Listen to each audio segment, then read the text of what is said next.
Muy buenas a todos. En este capítulo número 5 vamos a ver la configuración de VLANs y Private VLANs, VLANs privadas, en los switches virtuales distribuidos.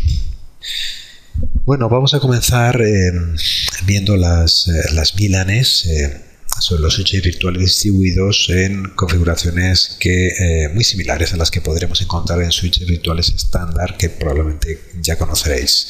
Entonces, bueno, sobre estos tres hosts SXI01 o 03 se ha definido un switch virtual distribuido VDS01 y sobre él un par de grupos de puertos, el PG1 al que hemos conectado estas máquinas virtuales de color verde y el PG2 de color rojo al que hemos conectado las máquinas virtuales de color rojizo.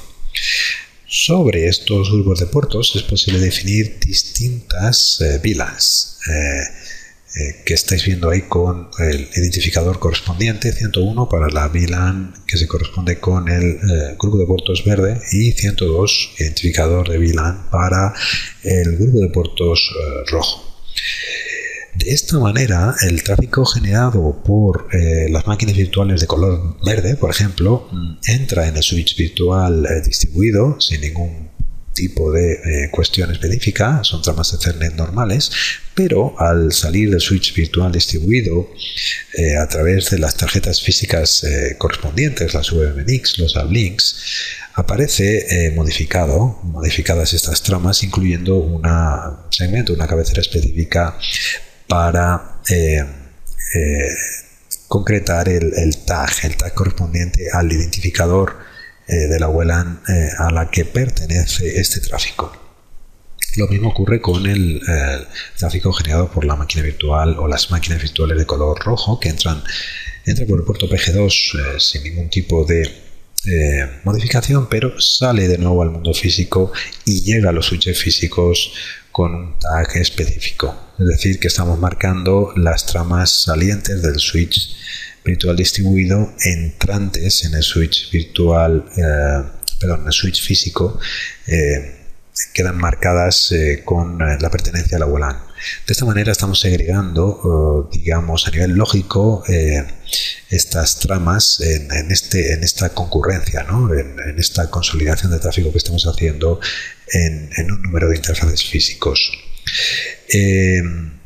Una cosa que tiene que cumplirse para que todo esto funcione es que a nivel de switch físico, en los puertos correspondientes, se haya configurado el trunk correspondiente, es decir, en cada uno de estos puertos tiene que estar definido como aceptado, ¿no?, el tráfico de tramas tagueadas de esta manera. Es una configuración que se debe hacer específicamente y de forma manual en los switches físicos para que todo esto pueda funcionar. En definitiva, bueno, pues lo que estamos viendo aquí es de alguna manera la digamos, extensión, ¿no?, del concepto de VLAN propio de los switches virtuales físicos, históricamente hablando en los switches virtuales, en este caso distribuidos.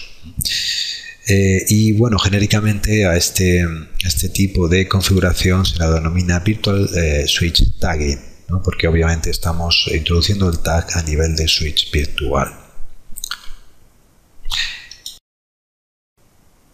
Bien, y lo que vamos a ver ahora es la configuración correspondiente. En un pequeño ejemplo, aquí tenemos efectivamente un switch virtual distribuido denominado producción y sobre él tenemos dos grupos de puertos, PG1, estamos viendo aquí, vamos a editarlo, y sobre su configuración nos vamos a la parte de VLAN. Simplemente desplegamos y marcamos VLAN para especificar el tag que nos puede interesar. En nuestro ejemplo era el 101, si recordáis, lo configuramos de esta manera. Para el PG2 vamos a hacer algo muy similar. Editamos en propiedades y nos vamos a la parte de VLAN. Desplegamos. Ya veremos un poco más adelante el resto de las opciones que tenemos ahí. Y ponemos el tag 102, ok, y básicamente ya lo tenemos. Vamos a repasar, vamos a ver una vista general del switch virtual distribuido en su conjunto, y aquí podéis ver efectivamente, bueno, pues ambos puertos, PG1 y PG2, con las etiquetas correspondientes, los identificadores que, como comentaba, se tendrán en cuenta a la hora de sacar tráfico por las distintas tarjetas que estáis viendo ahí, que se corresponden con los hosts adscritos a este switch virtual distribuido. A continuación vamos a ver otra posibilidad interesante que nos podemos llegar a encontrar en algún momento al respecto de la configuración de VLANs y el entorno virtual, específicamente en switches virtuales distribuidos. Esto es posible que digamos, la configuración a nivel de VLAN esté especificada directamente dentro de la máquina virtual, a nivel de algún tipo de driver que gestione las tarjetas de red virtuales en el sistema operativo virtualizado. Y de esta manera, efectivamente, puede ser que el tráfico saliente de estas tres máquinas virtuales generen tramas ya tagueadas con las VLANs que podéis ver en cada caso. Este tráfico, por lo tanto, ya no se corresponde con digamos, una trama normal y corriente, sino que ya viene el tag incluido y efectivamente a nivel de switch virtual distribuido en este caso será necesaria una configuración. Entonces, en este grupo de puertos que estamos viendo, el PG3, se deberá especificar un trunk, tal y como vamos a ver ahora en la siguiente demo. Bueno, por simplificar un poco el esquema, evidentemente aquí se está poniendo foco en un único host, este es XI01, pero por supuesto, debido a la naturaleza distribuida de estos switches que estamos configurando, la configuración se extenderá a todos los hosts adscritos a este switch virtual distribuido. Y también a nivel físico, algo que deberá resolverse por parte del administrador de este switch, también se deberá especificar este trunk, el trunk correspondiente a las VLANs que se han denotado, para que el tráfico pueda entrar sin novedad por estos uplinks físicos hacia el switch físico correspondiente. A esta manera, digamos, de trabajar también se le da un nombre específico, en este caso Virtual Guest Tagging, porque evidentemente el tag lo está introduciendo el sistema operativo guest invitado dentro de las máquinas virtuales. Bueno, y aquí tenemos un ejemplo de esta configuración. Hemos añadido un puerto PG3 en el switch virtual distribuido producción, definido sobre 3 hosts, y vamos a ver la configuración de este switch. Nos vamos de nuevo de este grupo de puertos, vamos a la parte correspondiente a VLAN y marcamos VLAN Trunking. Como podéis ver ahí hay un rango marcado entre 0 y 4094. Vamos a especificar entonces, separadas por comas, las VLANs que a nosotros nos interesan, o también podemos especificar el rango correspondiente de la 501 a la 503, así de sencillo. También podemos especificar rangos separados por comas.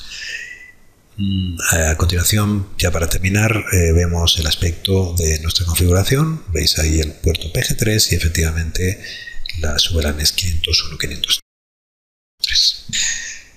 Y para terminar, vamos a examinar el concepto de Private VLAN o VLAN privada.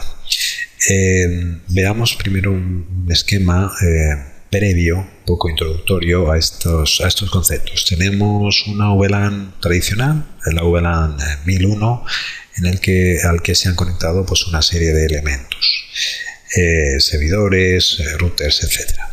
Entonces, sobre esta VLAN 1001, que llamaremos a partir de ahora VLAN primaria, se han establecido una serie de VLANs secundarias o privadas, como también se denominan, de distintos tipos. En concreto, tenemos aquí a la izquierda pues una primera VLAN secundaria o privada con el identificador 1002, una secundaria en color azul con el identificador 1003, otra secundaria de color morado con el identificador 1004 y por último la secundaria con la VLAN, el identificador 1001. Las VLANs privadas, secundarias, se pueden imaginar como VLANs dentro de las VLANs. ¿De acuerdo? Esta es un poco la idea. Y en función del tipo de VLAN secundaria que se configure, se van a comportar de distinta manera. Veamos algunos ejemplos. En el caso de la VLAN roja la hemos denotado como una VLAN secundaria privada aislada, isolated. En el caso de la azul va a ser de tipo community, comunidad, así como la morada. ¿De acuerdo? Y en el caso de la verde pues va a ser una VLAN que vamos a llamar promiscua, modo promiscuous. Como veis, por supuesto, en cada caso hay una serie de elementos interconectados y todos tienen en común efectivamente la pertenencia a una VLAN primaria, ¿no? La 1001. Veamos ahora qué sucede a nivel de comunicaciones. Bien, pues lo primero que debemos de notar es que los miembros de una VLAN privada secundaria aislada no pueden comunicarse entre sí, a pesar de que estén en una VLAN compartida como la 1001 y dentro de esta secundaria 1002 no pueden tener ningún tipo de comunicaciones entre sí. Tampoco pueden ver miembros de otras VLANs secundarias o privadas que pertenecen a esta primaria. En este caso, ninguno de las que vemos aquí de tipo community. Ahora bien, sí que pueden comunicarse con miembros de la VLAN secundaria que hemos denominado promiscua. ¿De acuerdo?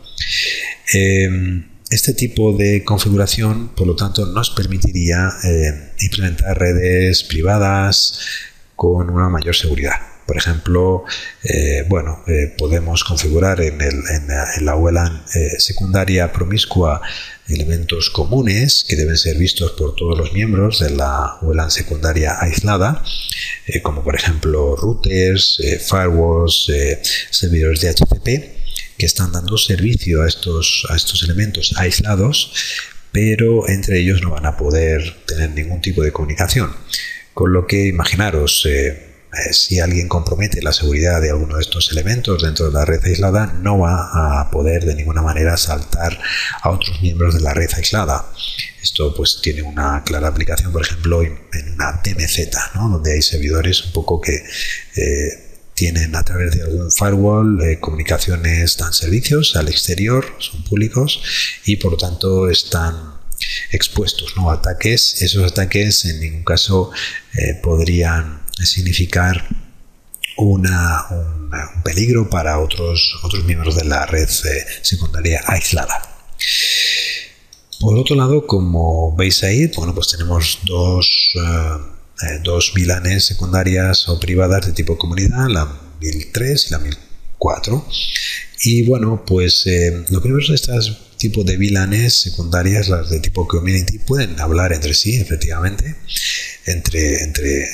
dentro, en el interior de cada una de las secundarias, pero no pueden traspasar un poco lo que sería el contexto de su VLAN secundaria para hablar con otros miembros de otras secundarias o, por supuesto, no pueden ver a ningún miembro de la VLAN aislada. Pero sí que efectivamente pueden hablar con los miembros de la VLAN promiscua, donde una vez más, pues típicamente pondríamos ese tipo de elementos que comentábamos antes, que dan algún tipo de servicio común a todos ellos. De nuevo, la aplicación pues podría ser un caso donde, bueno, pues fuese necesaria incrementar la seguridad, ¿no?, como estamos viendo, pero en cualquier caso también fuese necesario que los miembros de la VLAN secundaria de comunidad hablasen o tuviesen comunicaciones entre sí. Y por último, bueno, supongo que seguramente se puede deducir de todo lo que hemos comentado, pero los miembros de la VLAN promiscua pueden hablar con cualquier otro miembro, ya sea en VLANs secundarias de comunidad o aisladas.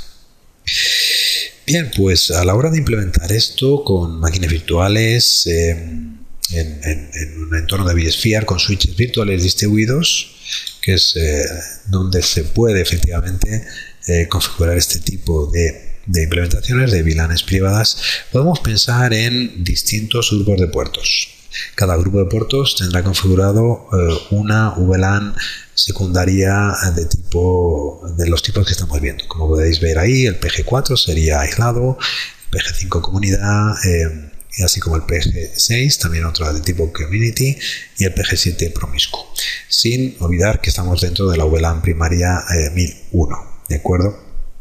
Entonces, bueno, pues a efectos un poco de networking necesitaríamos, obviamente, como siempre, algún tipo de tarjeta física, Blink o VNIC para comunicarnos al mundo exterior.